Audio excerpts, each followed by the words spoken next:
Raghav and Maithili ஒரு cost walking tour கம்பெனியில் work பண்ணுறாங்க. டூரிஸ்ட்டுக்கு பயம் வர மாதிரி ஸ்கிரிப்ட் ரெடி பண்ணி ஹாண்டட் பிளேஸ்க்கு கூட்டிகிட்டு போகிறது தான் இவங்களோட ஒர்க்.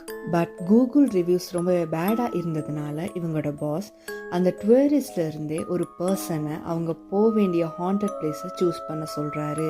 அப்படி ஒரு கிளைண்ட் சூஸ் பண்ண பிளேஸ் தான் ஸ்வர்ணமாயா ரேடியோ ஸ்டேஷன். 30 வருஷமாக மூடி இருக்க அந்த ரேடியோ ஸ்டேஷனில் 1989 ஒரு ஆத்மாவால 6 பேர் கொல்லப்பட்டு அவங்களோட உடல் ஸ்வஸ்திக்குங்கிற ஒரு சமய குறியீட்டின்படி அடுக்கி வைக்கப்பட்டிருந்திருக்கு. ராகவோட டீம் அங்கே போகிறப்ப அந்த பில்டிங் என்ட்ரன்ஸ் க்ளோஸாக இருந்திருக்கு. ஸோ அதை க்ளோஸ் பண்ண யூஸ் பண்ணியிருந்த சூலத்தை எடுத்தே அந்த பில்டிங் என்ட்ரன்ஸை உடைச்சிட்டு உள்ளுக்கு போகிறான்.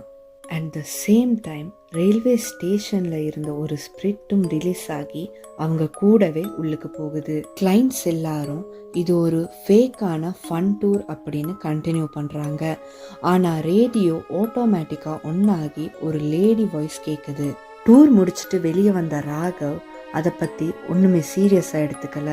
ஆனால் இந்த டூர் முடிஞ்ச 2வது நாளில் அதுக்கு டூரிஸ்டாக வந்த 2 லோக்கோ பைலட்ஸ் ரேடியோவில் அவங்க நேம் மென்ஷன் பண்ணதுக்கு அப்புறம் கொல்லப்பட்டு அவங்களோட பாடி இப்படி தான் இருந்திருக்கு.